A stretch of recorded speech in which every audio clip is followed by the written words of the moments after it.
Cześć klikacze!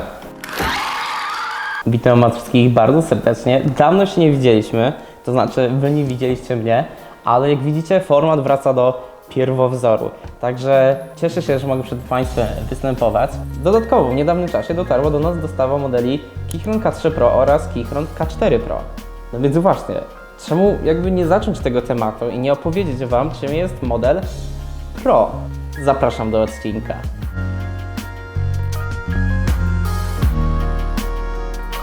Ale od początku, w wielkim skrócie, co oznacza dopisek Pro w klawiaturach?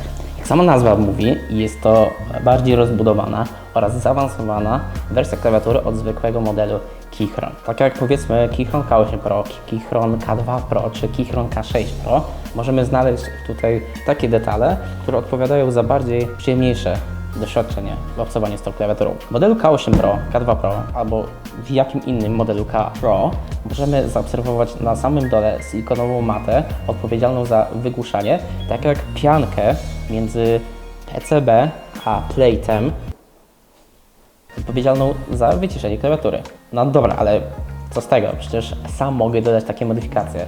Mogę chwycić tą klawiaturę, rozłożyć na pierwiastki pierwsze oraz sam dodać tej molina. Po co mi rozszerzenie Pro? No dobra, masz rację, możesz dołożyć tutaj taśmę, ale nie zastąpić to nadal tego, że w cenie, którą oferuje producent, masz to już w standardzie, prawda? No prawda, ale co jeszcze? Jeżeli chodzi o wizualny aspekt, to w tych klawiaturach dostajemy nowe keycapy o standardzie OSA. To wydaje się naprawdę fajne w porównaniu do szarych, smutnych, podstawowych keycapów z poprzedniej wersji, prawda? No właśnie, nie wszystkie mogą przypaść do gustu, rozumiem, jak najbardziej, ale sam dźwięk oraz dotyk tych keycapów, struktura, tekstura wydają mi się bardzo odpowiednie jak na początek przygody z klawiaturami. No dobra, no to już mamy dodatki w środku, mamy nowy wygląd. Opłaca się to jeszcze bardziej tłumaczyć? Pomijając aspekt estetyczny oraz tego, co mamy w środku, mamy także wsparcie programów QMK i VAIA.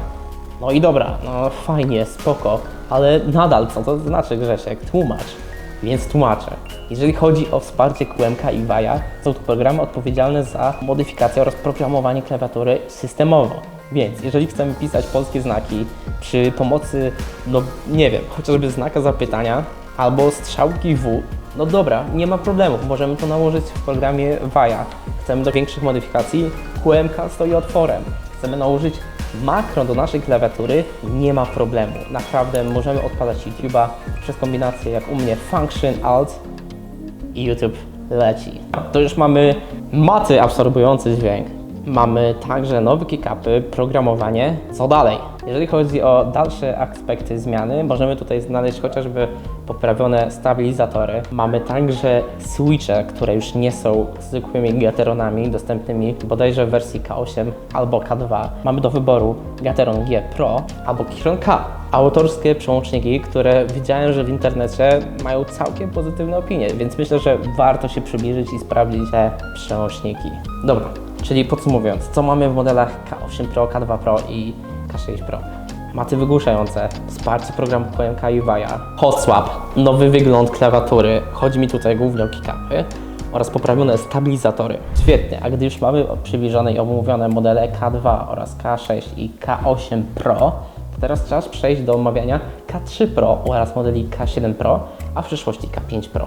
Nie wiem jak jest z tym ostatnim i jeszcze ten model nie został wyprodukowany. Także przejdźmy do tego, czemu nie zescaliłem te modele z poprzednimi wersjami. Że jest naturalną cechę tego produktu, jaki jest model K3 Pro i jego Ultra Slim, gdzie fit, nie wiem jak to nazwać po polsku, także napiszcie w komentarzu, to mi bardzo pomoże. Możemy zauważyć, że te klawiatury są pozbawione maty wygłuszającej, ponieważ nie ma już tam za bardzo miejsca, gdzie upchać tą matę. Dodatkowo może to być zaskoczeniem, ale ta klawiatura nie ma domyślnie hot swapa. Jest to możliwość, a nie standard tej klawiatury, co dla niektórych może być zaskoczeniem, także proszę o ostrożność w wyborze klawiatury. Czyli podsumowanie K3 Pro, wsparcie programów QMK i VAIA, możliwość hot swapa, nowy wygląd keycapów klawiatury oraz poprawione stabilizatory. I tutaj naprawdę trzeba przyznać, że stabilizatory zostały naprawdę poprawione i niekoniecznie mogą pasować do Waszych standardowych keycapów. Dobra, teraz przyszła pora na K4 Pro oraz K10 Pro i one też nie są scalone z poprzednimi modelami. Dlaczego? I już Wam tłumaczę. Jeżeli weźmiemy sobie na tapetę taki model jak K8 Pro, możemy zauważyć tutaj przestrzeń, tak jak w oryginalnej wersji K8, prawda? Więc producent od modelu K4 Pro oraz K10 Pro prawie pełnowymiarowych, a nawet 96% klawiatur, można zauważyć, że bardzo mocno inspirował się modelami V oraz Q. Co za tym idzie, wolna przestrzeń między klawiszami została pozbawiona tej wolnej przestrzeni w sumie tak naprawdę.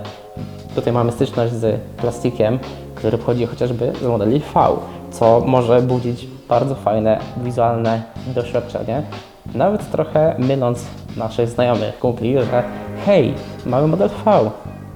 Nic bardziej mylnego. To jest model K4 Pro albo K10 Pro. Także podsumowując, model K4 Pro oraz K10 Pro mamy takie rozszerzenia jak wsparcie programów QMK i VIA, maty wygłuszające i absorbujące dźwięk. Mamy także hot swapa w standardzie, nowe kickupy i nowy wygląd klawiatury, przypominający standard z klawiatur V oraz Q, a także poprawione stabilizatory. I powiecie, że to wszystko, prawda? No tutaj powinienem szczerze zakończyć odcinek. Aczkolwiek jest jeszcze model, który nie wyszedł, który będzie totalną rewolucją. Chodzi tutaj o model Keychron Q1 Pro. Na sam koniec materiału powiem Wam także coś o modelu Keychron Q1 Pro, który wychodzi niedługo i dalej zalicza się jako model Pro. Tutaj trzeba pamiętać o tym, że na czas publikacji materiału klawiatura nie została wyprodukowana, ale wiemy i możemy sobie opowiedzieć, co będzie w niej zawarte. No więc na pewno będziemy mogli zaliczyć na plus wireless tego urządzenia. Jest to totalne zaskoczenie w klawiaturach i moim zdaniem kropka nad i.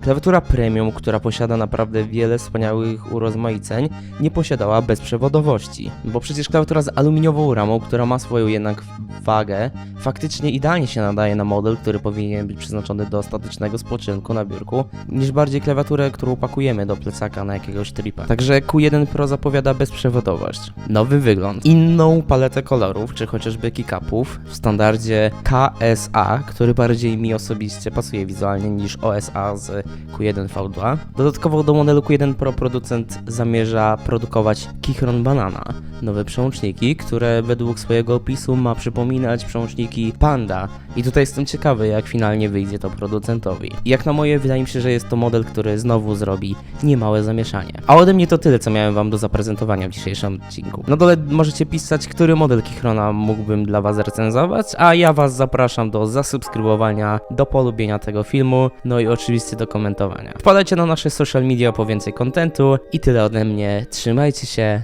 cześć.